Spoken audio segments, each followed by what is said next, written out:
said, it takes a lot of humility to anoint somebody who you know is going to take your place. Anoint them, because when they take your place, they're going to be full of anointing. So he goes out, and what does he do? He finds a man by the name of Elisha. The Bible says he takes his mantle and he casts it on Elisha. Representation of the anointing. Immediately Elisha began to go with him. But he was not doing the miracles. He was just anointed to do it. I need you to hang with me now. Come on now. He was already anointed for something in the future. But he stayed submitted to Elijah while the anointing was still upon him. Let's go to the house of Jesse, because what we find here is Jesse has many great sons. But what we see out in the shepherd's field is a young boy. A young boy to other people had no purpose other than just being a shepherd boy. In his mind and in his father's mind, he probably thought he'd grow up to be a shepherd boy. He would raise his sons to be shepherd boys. But then the Lord showed up through Samuel and anointed David. Said the next king is going to be David. He anointed him that day in the house to be the next king. He did not immediately begin to wear a crown. What did he do? After he was anointed, he went back out and continued to be a shepherd boy. Come on. But he was anointed to be king.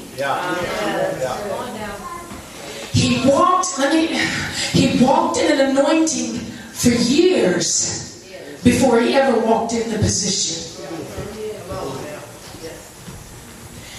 There is an anointing that must come before a position.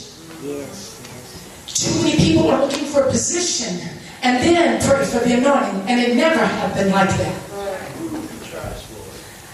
It's a hard thing to have to sit when you know you're anointed to do something more than what you're doing now. It's hard. It's hard to stay submitted to another king when you know you're the next king. Oh, come on now. And yet, the Bible said that he continued as a shepherd boy. As he continued to get older, the Bible said his father sent him out to the battlefield where his brothers were to take food to them. When he got there, God had already prepared him before he got there. You will not face a Goliath until you first have challenged a lion or a bear out in the shepherd's field. You have to first be victorious over a lion. If you haven't got victory over the lion, then you're not going to progress to the valley where the giant is. Come on, y'all. Because see, where the valley where the giant is where the promotion's at. Promotion's not going to come until we are left alone in a shepherd's field, submitted to the Father, just doing what He's telling us to do, not feeling high and haughty and prideful that I don't belong out here taking care of these sheep and shelling poop, and this is not my job. I'm anointed to rule a nation, not to take care of a dumb sheep. Come on.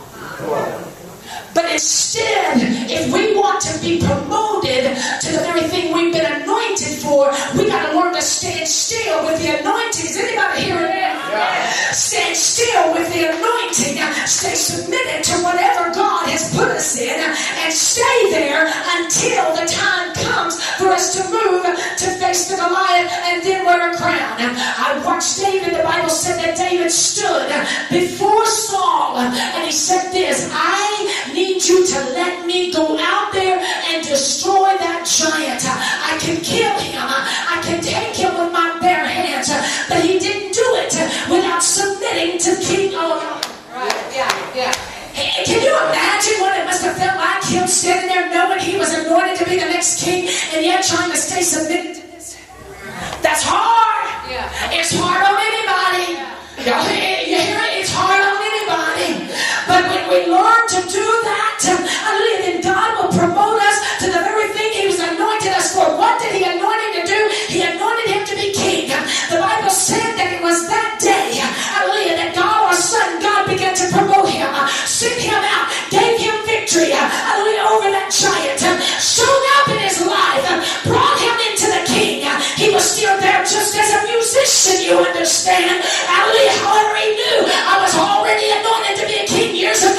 Hallelujah. But he's still waiting. God